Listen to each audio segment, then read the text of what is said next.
Hello students, मैं प्रवीण कुमार रुक्मिणी प्रकाशन के दारोगा मुख्य परीक्षा के क्वेश्चन गाइड के सेट नंबर 17 के साथ सेट नंबर 17 में जो जनरल स्टडीज के क्वेश्चंस हैं उसको हम लोग डिस्कस करेंगे।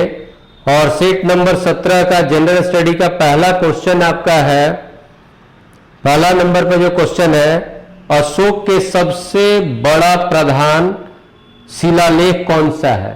अशोक का सबसे बड़ा प्रधान शिलालेख कौन है? 11वां, 17वां, 14वां, 13वां। अशोक के बृहद शिलालेखों की कुल संख्या 14 है। अशोक के बृहद शिलालेखों, उसी को प्रधान शिलालेख, अशोक के बृहद शिलालेखों मेजर जो रॉक इंस्क्रिप्शन है उसकी कुल संख्या 14 है। और उसमें 13वां नंबर का शिलालेख जो है, यानी अशोक का 13वां बृहद शिलालेख सबसे बड़ा है। अशोक का 13वां बृहद शिलालेख सबसे बड़ा है। और ऐसा ही क्वेश्चन हम लोग का है कि अशोक के सबसे बड़ा प्रधान शिलालेख कौन सा है। अशोक का सबसे बड़ा प्रधान शिलालेख कौन सा है? तो 13वां। तो पहला का आंसर हम लोग का डी होगा। और इस 13वां बृहद शिलालेख में कलिंग विजय का वर्णन है। 13वां बृहद शिलालेख में कलिंग विजय का, कलिंग जीत का वर्णन है।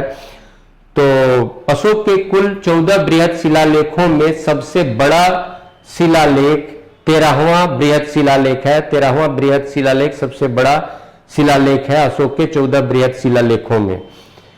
तो पहला का आंसर, पहला का क्वेश्चन नंबर पहला का आंसर हो गया 13वां बृहद शिलालेख, जो डी ऑप्शन पर है। तो पहला का आंसर डी। अब नेक्स्ट क्वेश्चन जो हम लोग 2 नंबर पे क्वेश्चन देखेंगे, क्वेश्चन नंबर सेकेंड, विश्व का सबसे ऊंचा झरना कहां स्थित है? तो विश्व का सबसे ऊंचा झरना वेनेजुएला में स्थित है। विश्व का सबसे ऊंचा झरना वेनेजुएला में स्थित है। वेनेजुएला साउथ अमेरिका कॉन्टिनेंट का एक देश है वेनेजुएला, जो साउथ अमेरिका के उत्तरी भाग में है वेनेजुएला। तो विश्व का सबसे ऊंचा झरना कहां स्थित है? वेनेजुएला में। तो दूसरा का आंसर वेनेजुएला, और वेनेजुएला ऑप्शन में है बी पर। तो दूसरा का आंसर बी। और तीसरा नंबर क्वेश्चन है, अपने राजकीय पक्षी के लिए एक मोबाइल ऐप लॉन्च करने वाला राज्य कौन है? वहां एवं लिखा गया है, वो ऐप है।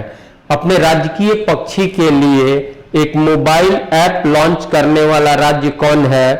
तो वो राज्य बिहार है। और ये बिहार इसमें नहीं दिया हुआ है, तो उपरयुक्त में से कोई नहीं। तो तीसरा का आंसर डी होगा। तीसरा का आंसर डी होगा और उसका आंसर होगा सही बिहार।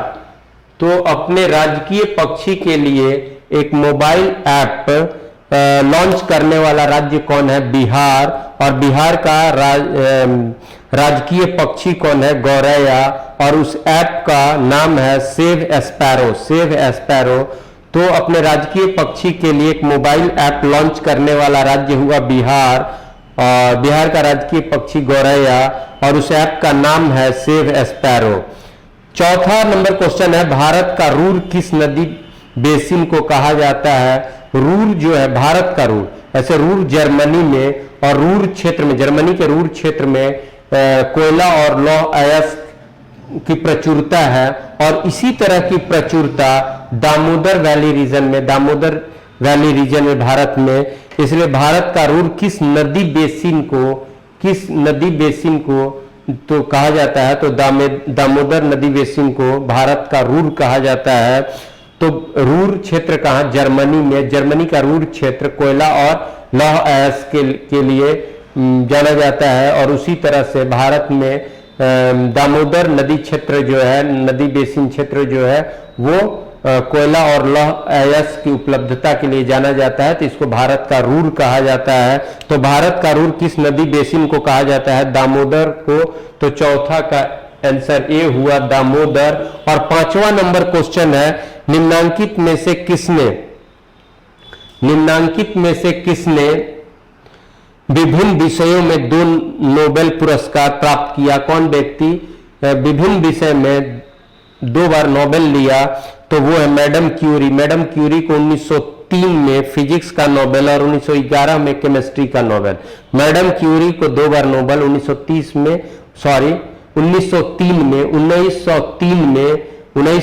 में फिजिक्स का नोबेल और 1911 में उन्हें केमिस्ट्री का नोबेल मिला था। और छठा नंबर क्वेश्चन है, तो पांचवा का आंसर मैडम क्यूरी, और छठा है किसने बंगाल में अस्थाई उपनिवेश की शुरुआत की। अस्थाई उपनिवेश, यहाँ अस्थाई बंदोबस्ती की बात आ रही है, तो किसके द्वारा, तो कर्नवालिस के द्वारा। अस्थाई बंदोबस्ती की शुरुआत किसके द्वारा बंगाल क्षेत्र में, तो कर्नवालिस के द्वारा। तो छठा का बी कर्नवालिस, लॉर्ड कर्नवालिस। और सातवां नंबर क्वेश्चन है, बॉम्बे, मद्रास तथा कलकत्ता में उच्च न्यायालयों की स्थापना कब हुई। बॉम्बे, 3 प्रेसिडेंसी क्षेत्र जो अंग्रेजों का था, बॉम्बे, कलकत्ता और मद्रास। तो बॉम्बे, कलकत्ता और मद्रास में उच्च न्यायालयों की स्थापना किस वर्ष हुई, 1861 में। 1861 के भारत परिषद अधिनियम से बॉम्बे, कलकत्ता और मद्रास में हाई कोर्ट की स्थापना का प्रोविजन किया गया। तो बॉम्बे, मद्रास तथा कलकत्ता में उच्च न्यायालयों की स्थापना कब हुई, 1861 में। और तो सातवां का आंसर हम लोग का बी हुआ। आठवां नंबर क्वेश्चन है, झील और वो कहां अवस्थित है वो देखना है, और इसमें से चुनना है कौन सुमेलित है। तो कौन सुमेलित है, 4 गो में तो एक ही सुमेलित होगा, 3 गो गलत होगा। तो वो झील और वो कहां स्थित है, किस राज्य में, ये हम लोग को पढ़ना है। तो लोनार झील किस राज्य में, लिखा हुआ है मध्य प्रदेश, बेसिकली महाराष्ट्र का है। और चिल्का झील, वो नक्की गलत से छपा हुआ है, चिल्का झील किस राज्य में, तो लिखा हुआ है गुजरात, वो है उड़ीसा में। और कोलेरू झील आंध्र प्रदेश, ये सही है, तो आंसर सी होगा। और पुलिकट झील केरल, लिखा हुआ है तमिलनाडु। फिर से एक बार सही हम लोग पढ़ लें, लुनार महाराष्ट्र, चिल्का उड़ीसा, कोलेरू आंध्र प्रदेश, पुलिकट तमिलनाडु। और 9th नंबर क्वेश्चन हम लोग देखेंगे, निम्न में से कौन एक सुमेलित नहीं है। कौन सुमेलित नहीं है, तो यानी 3 गो सही होगा, एक गो सही कोई नहीं है, वो है तो नांगल बांध, यानी भाखड़ा नांगल बांध किस नदी पर, सतलज नदी पर, सही है। नागार्जुन सागर बांध, पहला है ए में है नांगल बांध, यानी भाखड़ा नांगल बांध सतलज नदी पर, वो सही है। बी में है सरदार सरोवर परियोजना नर्मदा नदी पर, यह भी सही है। सी में है नागार्जुन सागर और लिखा हुआ है गोदावरी नदी, ये गलत है, वो कृष्णा नदी पर। और हीराकुंड बांध महानदी पर, यह सही है। फिर से एक बार सही रूप में हम लोग इसको पढ़ेंगे, नांगल बांध सतलज नदी, सरदार सरोवर परियोजना नर्मदा नदी, नागार्जुन सागर कृष्णा और हीराकुंड बांध महानदी। अब 10 नंबर क्वेश्चन हम लोग देखेंगे, निम्नांकित मुगल बादशाहों में किस एक का 2 बार सिंहासनारोहण हुआ। किस मुगल बादशाह का राज्याभिषेक सिंहासनारोहण 2 बार हुआ, तो इसमें औरंगजेब का, निम्नांकित में पूछ रहा है औरंगजेब का। ऐसे हुमायूं की भी बात कर सकते हैं कि एक बार 30 में बना, फिर 30 में बना, 40 तक रहा, 40 से हटा, फिर वो 15 वर्ष के बाद आया, तो 55 में फिर गद्दी पर आया और 56 में उसकी मृत्यु हो गई। यहां पर है वो हुमायूं, तो नाम भी नहीं है। तो निम्नांकित में किस मुगल बादशाह का 2 बार राज्यारोहण हुआ या सिंहासनारोहण हुआ, तो वो है औरंगजेब। औरंगजेब अपना राज्याभिषेक 1658 में आगरा में करा लिया था, और उसके बाद जब पूरी तरह से वो सही ढंग से स्थापित हो गया, तो फिर अपना राज्याभिषेक 1659 में दिल्ली में कराया। तो औरंगजेब का राज्याभिषेक या राज्यारोहण 2 बार हुआ, 1658 में आगरा में और 1659 में दिल्ली में। 1658 में आगरा में और 1659 में दिल्ली में। तो यहाँ आंसर औरंगजेब होगा, 10वां का बी। और 11 नंबर क्वेश्चन है, निम्न शासकों में से किस एक के समय में उपनिषदों का फारसी में रूपांतरण किया गया, तो किस शासक के समय में, तो उपनिषदों का फारसी में रूपांतरण हुआ। उपनिषदों का फारसी में रूपांतरण शाहजहां के शासनकाल में, और शाहजहां का जो एक राजकुमार था दारा, और दारा ने उपनिषदों का फारसी में, दारा शिकोह ने उपनिषदों का फारसी में रूपांतरण किया दारा शिकोह द्वारा। तो किसके काल में, तो शाहजहां के काल में। तो काल पूछेगा तो शाहजहां का काल। तो 11 का ए हुआ। और 12 नंबर क्वेश्चन है, वह कौन सी तिथियां हैं जब दोनों गोलार्ध में दिन और रात बराबर होते हैं, यानी सूर्य पूरी तरह से सीध में होता है भूमध्य रेखा पर। तो वो कौन सी 2 तिथि है जिस दिन पूरे विश्व में दोनों गोलार्ध में दिन और रात बराबर होता है, वो तिथि है 21 मार्च और 23 सितंबर। 21 मार्च और 23 सितंबर को दोनों गोलार्ध में दिन और रात बराबर होता है, 21 मार्च और 23 सितंबर।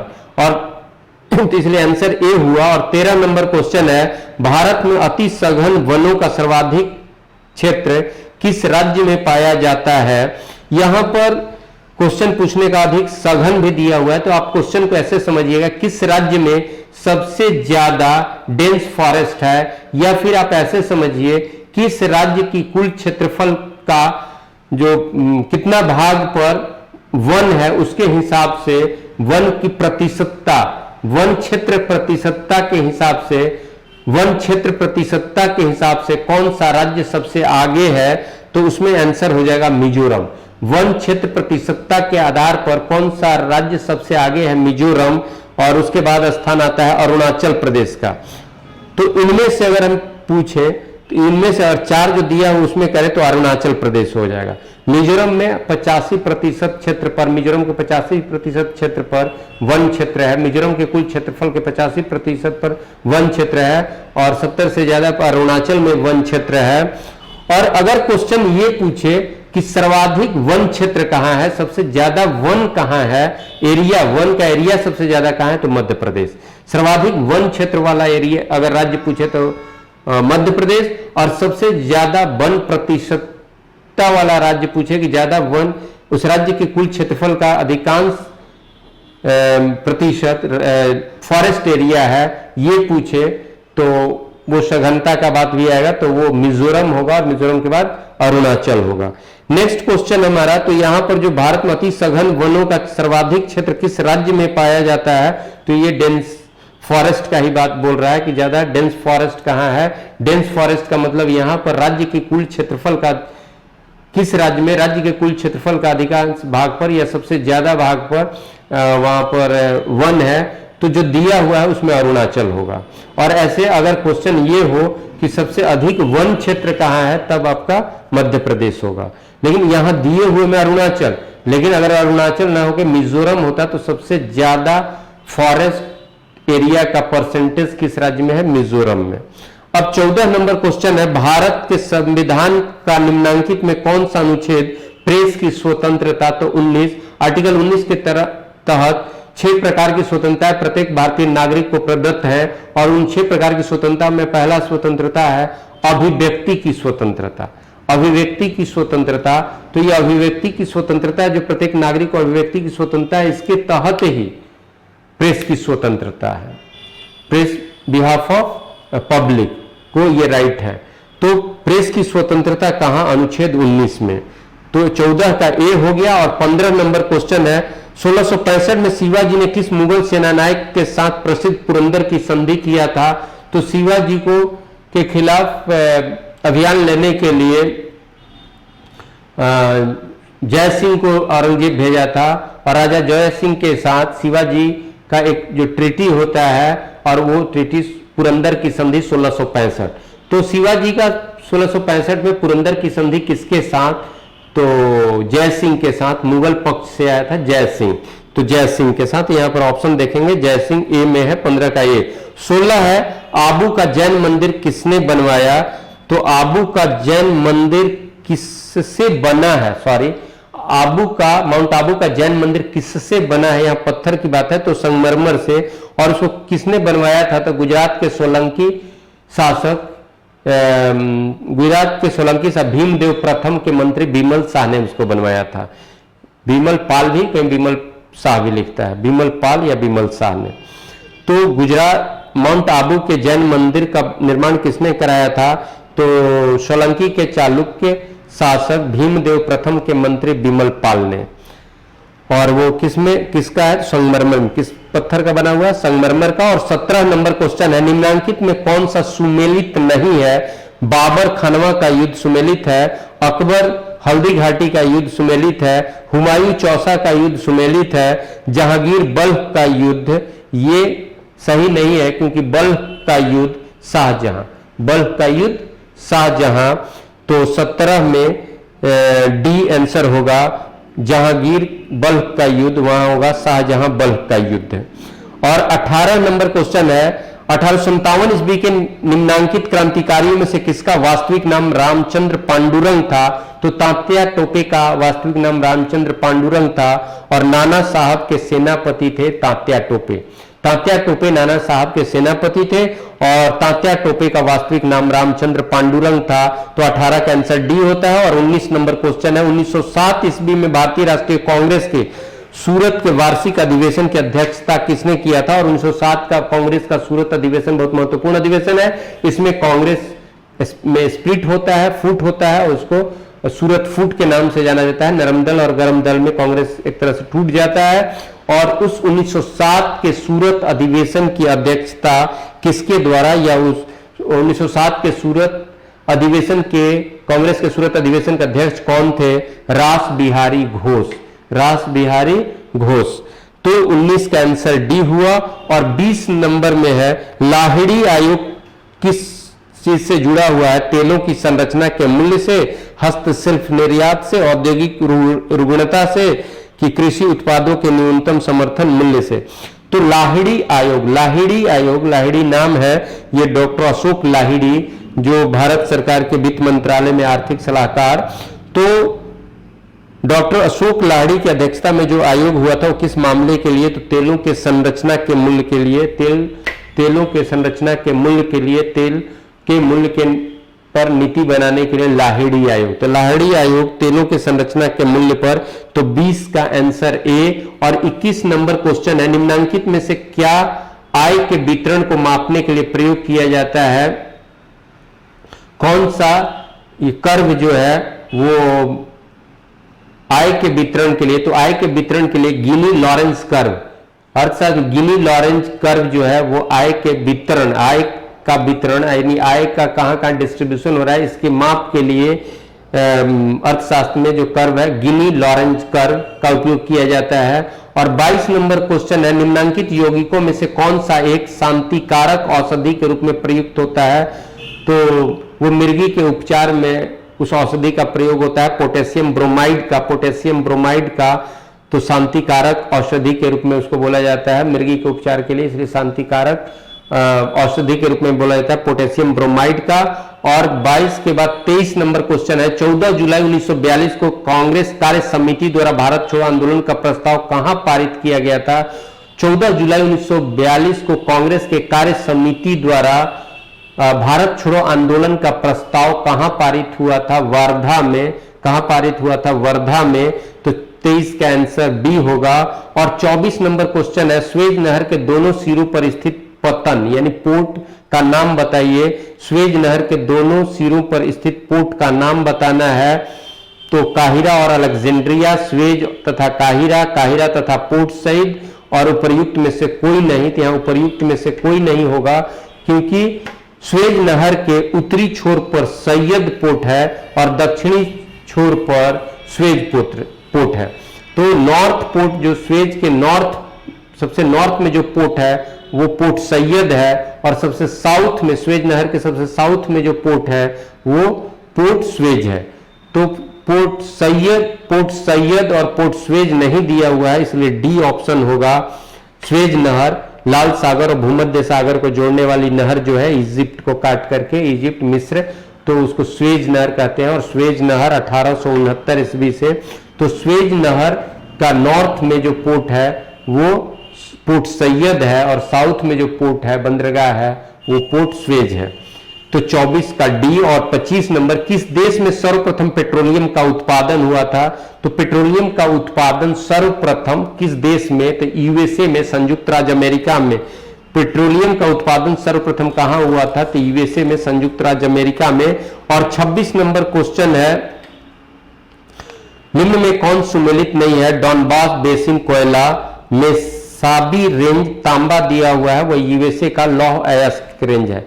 मेसाबी रेंज जो है वो यूएसए का लौह अयस्क रेंज है। तो सुमेलित यही बी नहीं है। मोसुल जो खनिज तेल है, ट्रांसवान जो है सोना, वो ठीक है। तो बी जो है सुमेलित नहीं है। बी में मेसाबी रेंज जो है वहां लौह अयस्क होना चाहिए। मेसाबी रेंज जो है वो आयरन ओर का रेंज है।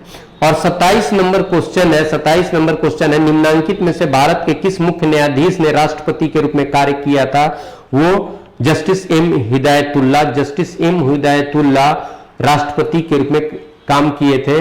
डॉक्टर जाकिर हुसैन 67 से जो डॉक्टर जाकिर हुसैन राष्ट्रपति बने, डॉक्टर जाकिर हुसैन राष्ट्रपति बने 1967 में, लेकिन वो अपने पूरा कार्यकाल पूरा नहीं कर पाए। 1969 में डॉक्टर जाकिर हुसैन के रहते राष्ट्रपति पद पर रिक्ति हो गई और तब कार्यवाहक राष्ट्रपति बने वीवी गिरी। तो मई 1969 से जुलाई 1969 तक कार्यवाहक राष्ट्रपति, यानी उस समय जो उपराष्ट्रपति थे वीवी गिरी, वो मई 1969 से जुलाई 1969 तक कार्यवाहक राष्ट्रपति रहे। फिर राष्ट्रपति चुनाव के लिए वीवी गिरी ने अपना नाम रखा, तो फिर उनको कार्यवाहक राष्ट्रपति का पद उन्होंने त्याग दिया और तब chief justice of supreme court उस समय एम हिदायतुल्ला फिर राष्ट्रपति के रूप में जुलाई 1969 से अगस्त 1969 तक रहे। जुलाई 1969 से अगस्त 1969 तक जस्टिस एम हिदायतुल्ला राष्ट्रपति के रूप में रहे। जुलाई 1969 से अगस्त 1969 तक जब उपराष्ट्रपति वीवी गिरी भी राष्ट्रपति के चुनाव के लिए जब खड़े हो गए तो वो पद खाली किए और उस समय एम हिदायतुल्ला जो चीफ जस्टिस ऑफ इंडिया राष्ट्रपति का कार्यभार धारण किया और पूरे अभी तक में बस एक बार ही चीफ जस्टिस ऑफ इंडिया राष्ट्रपति के रूप में कार्य किए। और फिर अगस्त 1969 से फिर 1974 तक 1969 से 74 तक फिर पूरा फुल टर्म वीवी गिरी राष्ट्रपति हुए। तो डॉक्टर जाकिर हुसैन के बाद डॉक्टर जाकिर हुसैन की का 69 में जो सर वो पूरा अपना कार्यकाल नहीं पूरा कर पाए, तो बीच में जो राष्ट्रपति पद पर रिक्ति हुई तो उपराष्ट्रपति वीवी गिरी कार्यवाहक राष्ट्रपति के रूप में रहे। लेकिन अगले राष्ट्रपति के रूप में जब वो उम्मीदवार हो गए तो फिर कार्यवाहक राष्ट्रपति का काम उन्होंने छोड़ दिया। तो फिर कार्यवाहक राष्ट्रपति के रूप में chief justice of India M Hidayatullah हुए, जो जुलाई 1969 से अगस्त 1969 तक राष्ट्रपति के रूप में काम किया और फिर वीवी गिरी जीत करके आ जाते हैं और फिर वो 1969 से 1974 तक पूरा टेन्योर रहते हैं। और एक और भी इसमें खास चीज ये है कि बाद में एम हिदायतुल्ला उपराष्ट्रपति बनते हैं, उपराष्ट्रपति चुने जाते हैं और उपराष्ट्रपति के रूप में एम हिदायतुल्ला का कार्य रहा है 1979 से 79 से 1984।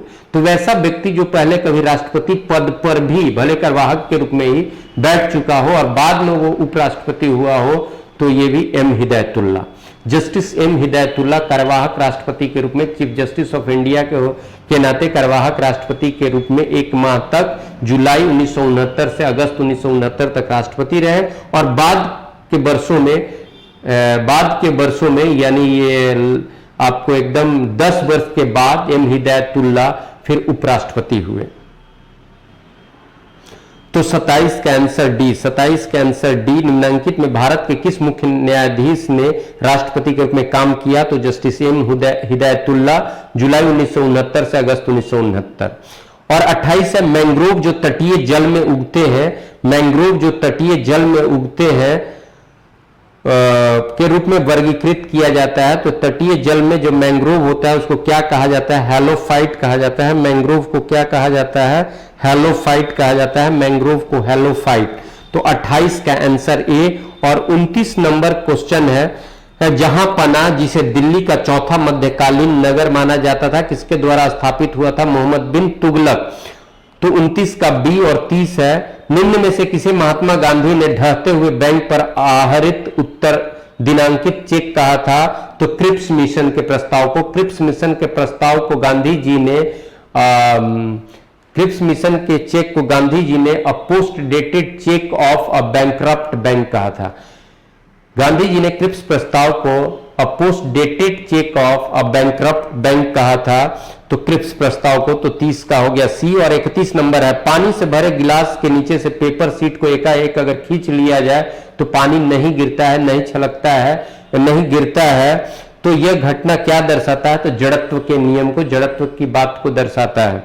तो 31 का बी हुआ। और 32 नंबर है पहाड़ पर चढ़ते हुए आदमी आगे की ओर झुकता है वो किस बात के लिए? तो अपने गुरुत्व केंद्र को पृथ्वी के केंद्र के सामने रखने के लिए, अपने बैलेंस के लिए गुरुत्व केंद्र को पृथ्वी के केंद्र के सामने रखने के लिए, अपने बैलेंस के लिए झुकता है। तो गुरुत्व केंद्र की स्थिरता बढ़ाने के लिए, गुरुत्व केंद्र को पृथ्वी के केंद्र के सामने करके अपनी स्थिरता बढ़ाने के लिए आदमी आगे की ओर झुकता है पहाड़ पर चढ़ते समय। तो 32 का आंसर बी होगा। और 33 नंबर क्वेश्चन है, भारतीय राष्ट्रपति के विरुद्ध महाभियोग की कार्रवाई की शुरुआत किस सदन से हो सकती है? किसी भी सदन से हो सकती है। भारतीय राष्ट्रपति के खिलाफ इंपीचमेंट की शुरुआत किसी भी सदन से हो सकती है। और इंपीचमेंट से रिलेटेड प्रोविजन कहां दिया गया है? तो आर्टिकल 61 में। तो 33 का आंसर सी हुआ। और 34 नंबर क्वेश्चन है, भारत में खरीफ की बुआई किस माह में होती है? तो भारत में खरीफ की बुआई जून जुलाई में होगा। खरीफ की बुआई जून जुलाई में और विंटर के स्टार्ट में इसकी हार्वेस्टिंग होती है। और प्रमुख खरीफ फसल हमारे यहाँ क्या है? तो धान। और 35 नंबर क्वेश्चन है, आंतरिक क्रोड पृथ्वी का सबसे भीतरी भाग है।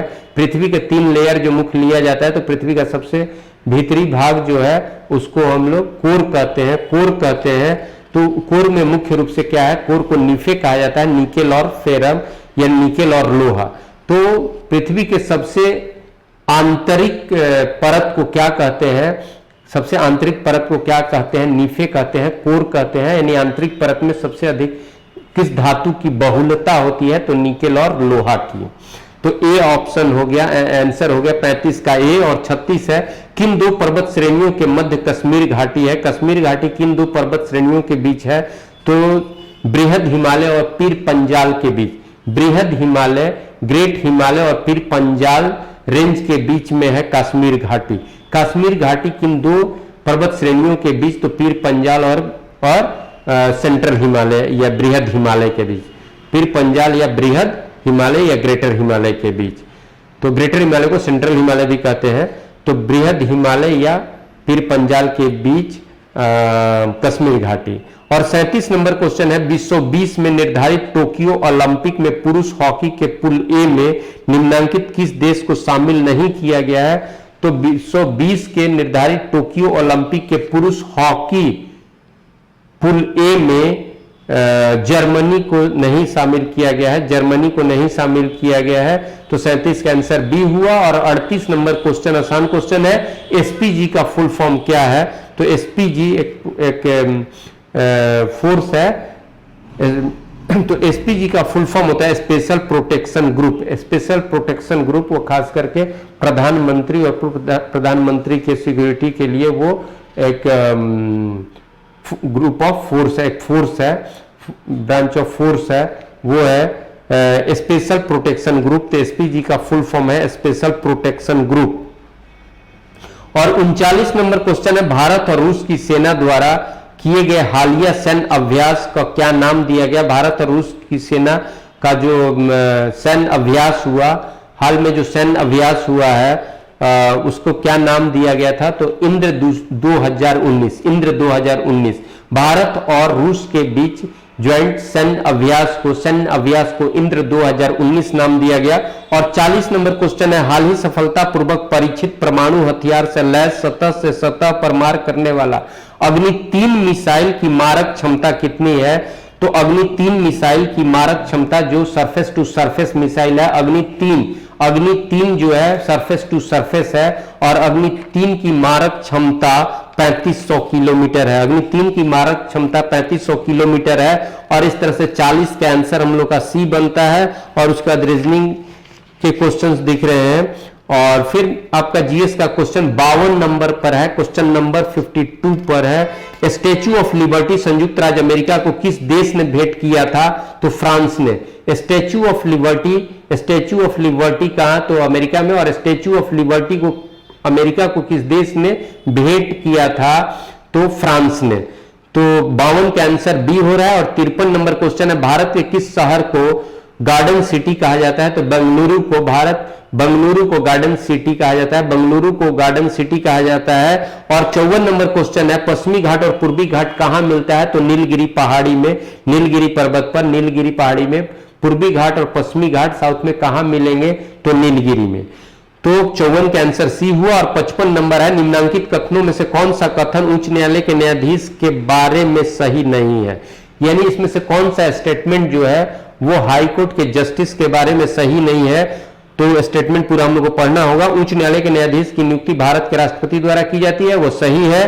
और वह अपने पद पर राष्ट्रपति की इच्छा पर्यंत रहता है, ये गलत है, क्योंकि उच्च न्यायालय के न्यायाधीश अपने पद पर कब तक रहता है, तो 62 वर्ष की आयु तक। ये राष्ट्रपति के प्रसाद पर्यंत पद धारण करता है, ऐसा नहीं है। तो हाई कोर्ट का जज अपने पद पर 62 वर्ष की एज तक, up to the age of 62 years. तो ये बी सही नहीं है, सी है, उसे किसी अन्य उच्च न्यायालय में स्थानांतरित किया जा सकता है, ये सही है। यानी उच्च न्यायालय के हाई कोर्ट के जज ट्रांसफर किए जा सकते हैं, जज of high court can be transferred, और राष्ट्रपति के द्वारा ही। और डी है, उसे प्रमाणित अभद्र व्यवहार या असमर्थता के आधार पर हटाया जा सकता है उसके, और उच्च न्यायालय या उच्चतम न्यायालय के न्यायाधीश को उसी विधि से एक तरह से हटाया जाता है जिस विधि से राष्ट्रपति को हटाया जाता है। तो 55 में गलत क्या है, तो बी। 55 में गलत क्या है, बी। तो यानी उच्च न्यायालय का न्यायाधीश राष्ट्रपति के प्रसाद पर्यंत ऑन प्लेजर ऑफ प्रेसिडेंट पद धारण करता है, यह फैक्ट सही नहीं है। उच्च न्यायालय ने हाई कोर्ट का जज 62 वर्ष की आयु तक अपने पद पर, 62 वर्ष की उम्र प्राप्ति तक अपने पद पर बना रह सकता है। तो 55 का बी गलत है और गलत ही चुनना था। और 56 नंबर क्वेश्चन है, 1939 में सुभाष चंद्र बोस ने कांग्रेस अध्यक्ष पद से त्याग पत्र देने के बाद कांग्रेस के पार्टी अध्यक्ष कौन हुए थे, राजेंद्र प्रसाद। 1939 में जब सुभाष चंद्र बोस फॉरवर्ड ब्लॉक की स्थापना की और फिर अपना कांग्रेस के अध्यक्ष पद से उन्होंने इस्तीफा दिया, तो फिर कांग्रेस के अध्यक्ष हुए थे। सुभाष बाबू के इस्तीफा के बाद, सुभाष चंद्र बोस के इस्तीफा देने के बाद कांग्रेस के अध्यक्ष हुए थे डॉक्टर राजेंद्र प्रसाद। तो ये 56 का सी। और 57 नंबर क्वेश्चन है, बंगाल के विभाजन को किस वर्ष रद्द किया गया, तो रद्द किया गया 1900।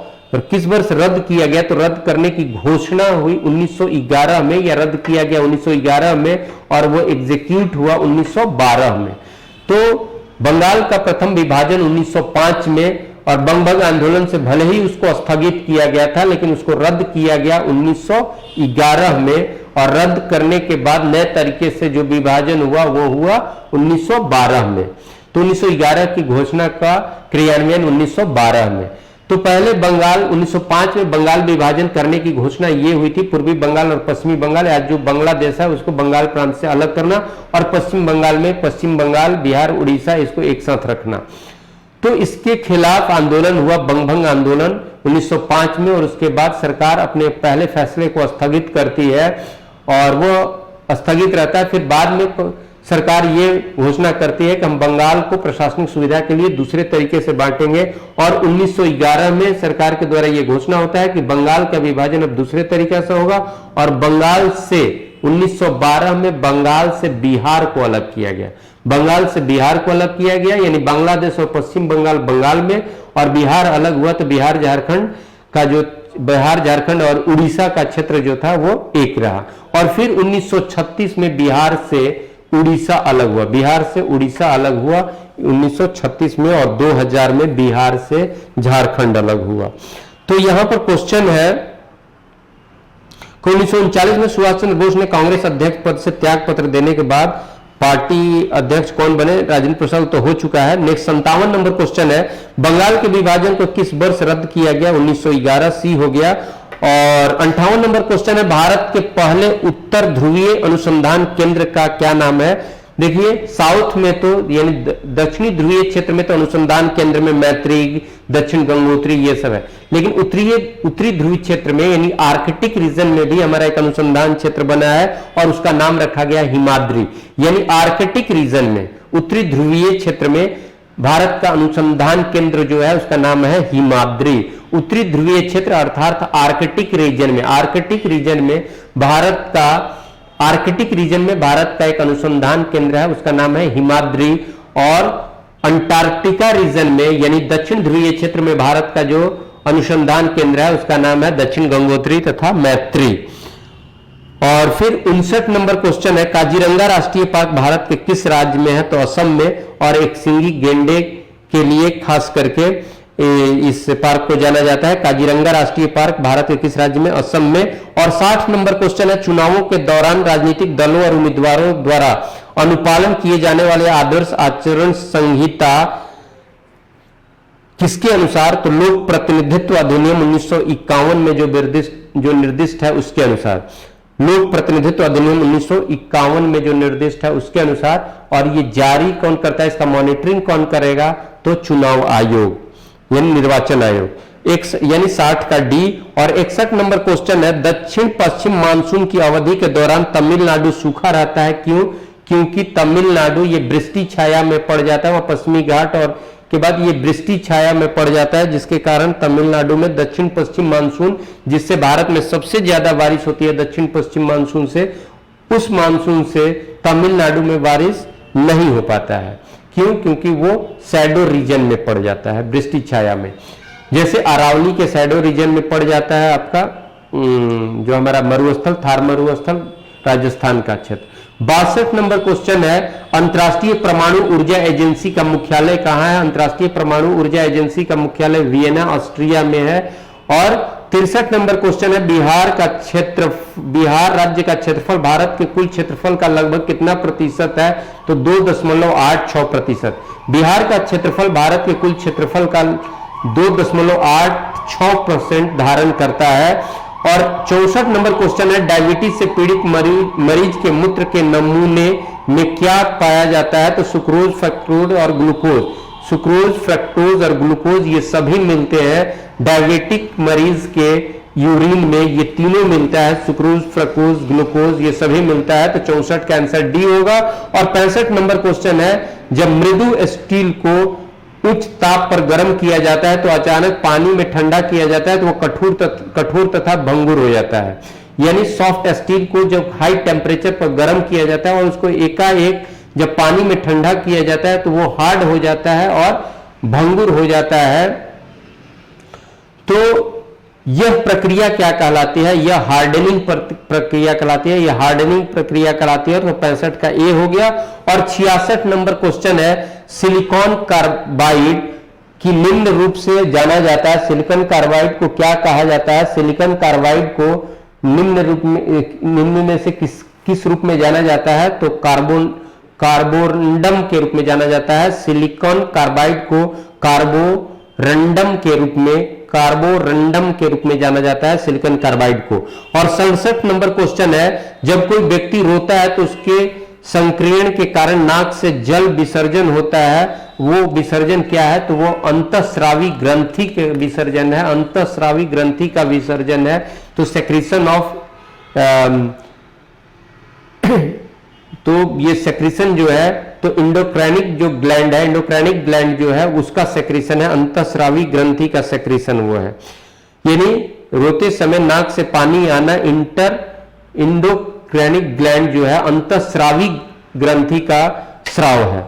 और 68 नंबर क्वेश्चन है, पके हुए टमाटर का लाल रंग उसकी उपस्थिति के कारण होता है। किसकी उपस्थिति के कारण टमाटर का लाल रंग होता है? पके हुए टमाटर का लाल रंग उसमें किसकी उपस्थिति के कारण होता है? ये सब याद करने का चीज है। कैरोटीनॉइड के कारण पके टमाटर का रंग जो होगा वो लाल होगा। तो आंसर बी हो गया। और 69 नंबर है, किसी द्रव के बारे में उबल गया तब कहते हैं, किसी द्रव के बारे में जब वो द्रव उबल गया तब क्या कहते हैं कि उसका क्या हो रहा है? तो वाष्प दाब परिवर्तित दाब के बराबर हो गया।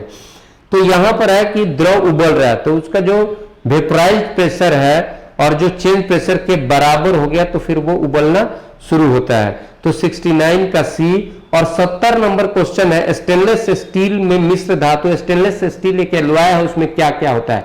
तो कंपोनेंट ऑफ स्टेनलेस स्टील यहां पूछ रहा है। तो लोहा होगा, क्रोमियम होगा और कार्बन।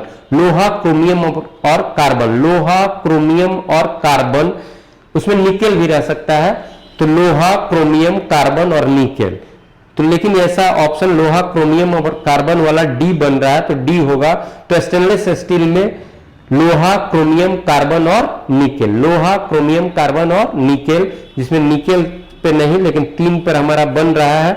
और कहीं निकेल है तो कार्बन हटाया हुआ है, इसलिए डी करेंगे। 70 का आंसर डी करेंगे, लोहा, क्रोमियम और कार्बन। लेकिन साथ साथ ये भी जानेंगे कि स्टेनलेस स्टील में निकेल भी। और फिर मैथ्स के क्वेश्चंस है, फिर रीजनिंग के क्वेश्चंस है, फिर 82 नंबर क्वेश्चन आप देखोगे, दो सूची दिया हुआ है, एक तरफ जैन तीर्थंकर है और एक तरफ तीर्थंकरों का जो प्रतीक चिन्ह है वो दिया हुआ है और वो हम लोग को सुमेलित करना है। तो पार्श्वनाथ जो 23वें तीर्थंकर, तो पार्श्वनाथ का जो सिंबल है, पार्श्वनाथ का जो संज्ञान प्रतीक चिन्ह है वो सर्प, आदिनाथ का जो है वो वृषभ और महावीर स्वामी का जो है वो सिंह और शांतिनाथ का जो है वो हिरण, शांतिनाथ का जो है हिरण। और इस तरह से 3 1 2 5 बनता है और हमारा ऑप्शन बी बनता है। तो आंसर हुआ बी।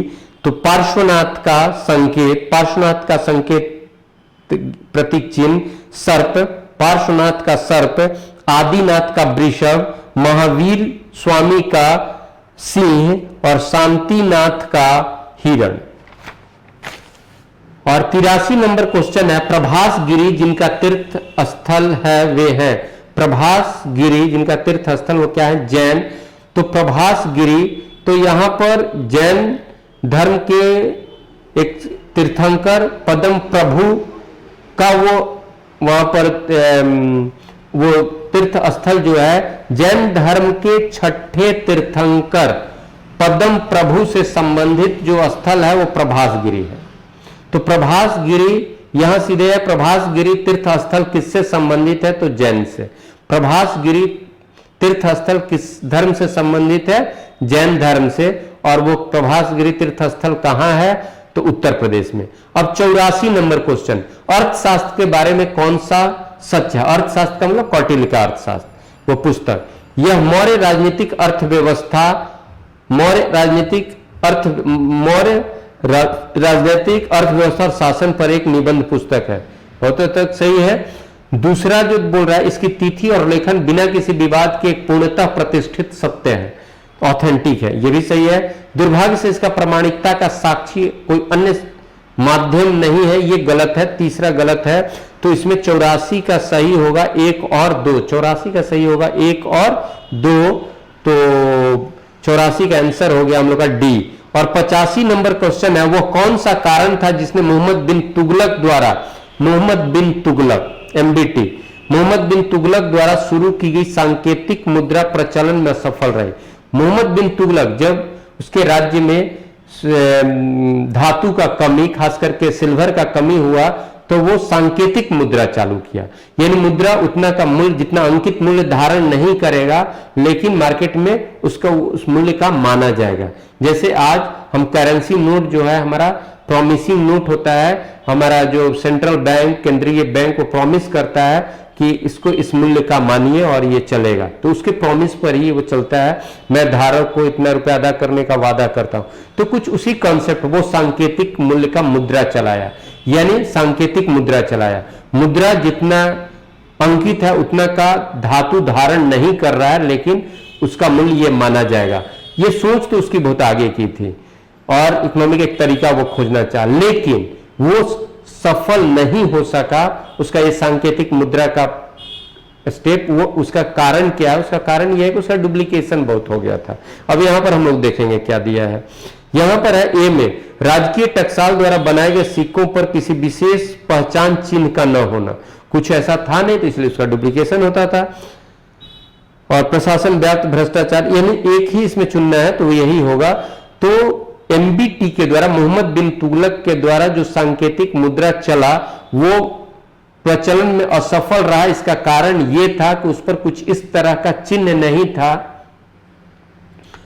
कोई विशेष चिन्ह नहीं था, इसलिए उसका डुप्लीकेशन, उसका डुप्लीकेशन हुआ और वो असफल रहा। 86 नंबर, यानी वो उसका कदम असफल रहा। और 86 नंबर क्वेश्चन है, मुगल राजवंश के अंतिम शासक कौन थे? बहादुर शाह जफर। और बहादुर शाह जफर मुगल शासक के रूप में उनका काल हुआ 1837 से 1857। और 1857 के सिपाही विद्रोह में उन्होंने विद्रोही सैनिकों का नेतृत्व दिल्ली में दिया और पैरेलल गवर्नमेंट स्थापित कर दिया।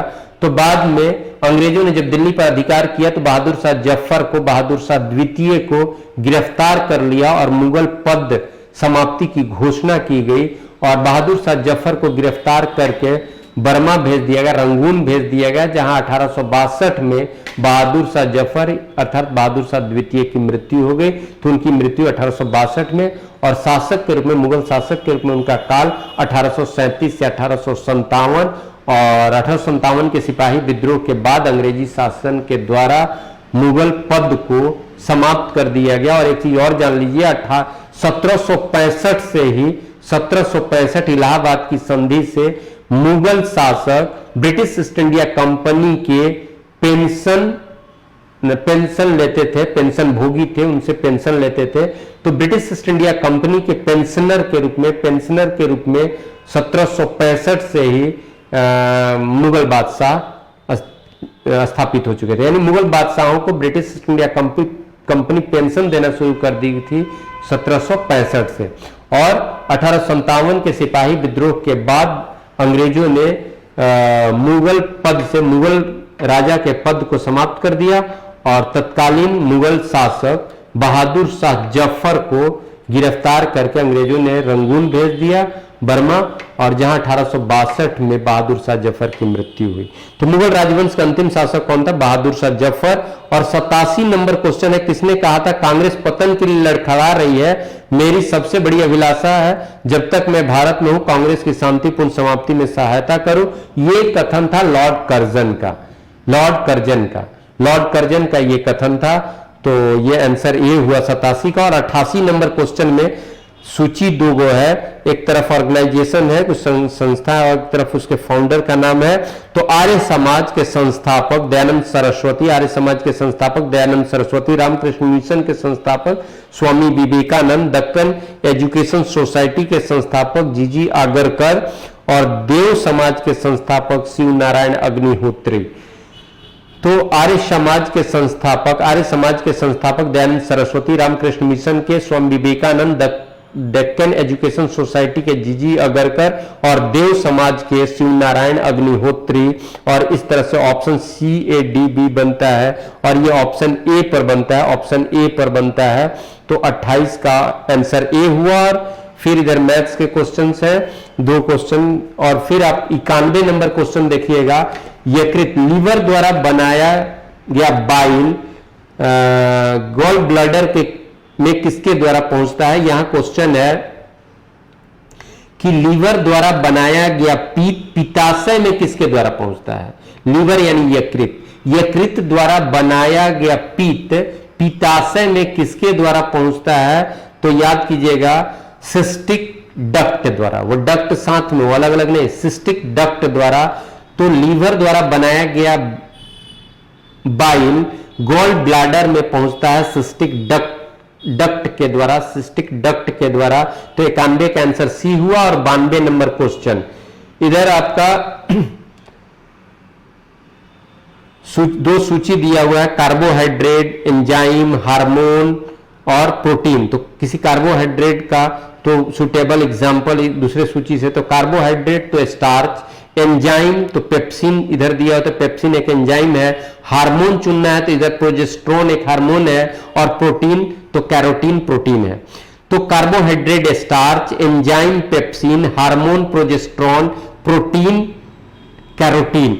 तो यहां पर एक तरफ सूची 1 और सूची 2 में दिया है, जब कार्बोहाइड्रेट है तो इसमें से सूची 2 में कौन कार्बोहाइड्रेट का उदाहरण है उससे मिलाना है। एंजाइम इधर सूची 1 में दिया है तो दूसरा में कोई इसमें से सूची सेकंड जो है उसमें कौन एक एंजाइम का उदाहरण है उसको मिलाना है।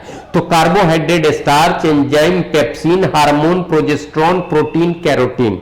और इस तरह से हमारा ऑप्शन बनता है बी। और 93 नंबर क्वेश्चन है, किस दिन को अंतर्राष्ट्रीय अहिंसा दिवस के रूप में मनाया जाता है? तो गांधी जी के जन्म दिवस 2 अक्टूबर को अंतर्राष्ट्रीय अहिंसा दिवस के रूप में मनाया जाता है। बहुत गौरव की बात है, अंतर्राष्ट्रीय अहिंसा दिवस के रूप में 2 अक्टूबर को मनाया जाता है। और 94 नंबर क्वेश्चन है, राजीव गांधी अंतर्राष्ट्रीय विमानपत्तन कहां पर है? राजीव गांधी अंतर्राष्ट्रीय विमानपत्तन जो है international airport, Rajiv Gandhi international airport कहां पर है? हैदराबाद। राजीव गांधी अंतर्राष्ट्रीय विमानपत्तन कहां पर? हैदराबाद। तो 94 का डी। और 95 नंबर क्वेश्चन है, G7 में 1975 में वर्तमान G7 में 1975 में फ्रांस में उसके गठन के समय कितने सदस्य थे? तो G7 में उसके गठन के समय 6 सदस्य थे। G7 में उसके गठन के समय 6 सदस्य थे और बाद में तो 8 हो गया था, फिर रसिया हट गया तो फिर ये 7 है। तो G7 के गठन के समय सदस्यों की संख्या 6 थी, तो 95 का बी हो रहा है। और 96 नंबर क्वेश्चन है, निम्न में कौन सा फुटबॉल से संबंधित नहीं है? कौन सा जो फुटबॉल से संबंधित कप या ट्रॉफी नहीं है? तो उसमें एक दलीप ट्रॉफी या दिलीप ट्रॉफी जो है वो क्रिकेट का है, दिलीप ट्रॉफी जो है क्रिकेट का है। तो 96 का आंसर डी, 96 का answer D, Dilip trophy football का नहीं है। और 97 नंबर क्वेश्चन है, निम्न में से नोबेल पुरस्कार पाने वाला पहला भारतीय कौन? तो किस भारतीय को पहला भारतीय जिन्हें नोबेल पुरस्कार मिला वो रविंद्रनाथ टैगोर। पहला भारतीय जिनको नोबेल पुरस्कार मिला वो नोबेल पुरस्कार प्राप्त करने वाले पहले भारतीय रविंद्रनाथ टैगोर, और उनको 1913 में नोबेल पुरस्कार मिला, साहित्य का नोबेल पुरस्कार रविंद्रनाथ टैगोर को 1913 में, साहित्य का नोबेल पुरस्कार रविंद्रनाथ टैगोर को 1913 में। और प्रथम भारतीय जिन्हें नोबेल पुरस्कार मिला वो रविंद्रनाथ टैगोर। और 98 नंबर क्वेश्चन में फिर सूची है, एक तरफ समाधि और एक तरफ व्यक्ति। समाधि का भी नाम है, तो कौन सा समाधि किस व्यक्ति से जुड़ा हुआ है वो हमें अरेंज करना है। एक बार हम लोग बात करते हैं वीर भूमि राजीव गांधी का। राजीव गांधी के समाधि को वीर भूमि कहते हैं, और अभय घाट मोरारजी देसाई के समाधि को, और महाप्रयाण घाट बोलते हैं डॉक्टर राजेंद्र प्रसाद के समाधि को, और चैत्रा भूमि बोलते हैं BR अम्बेडकर के समाधि को।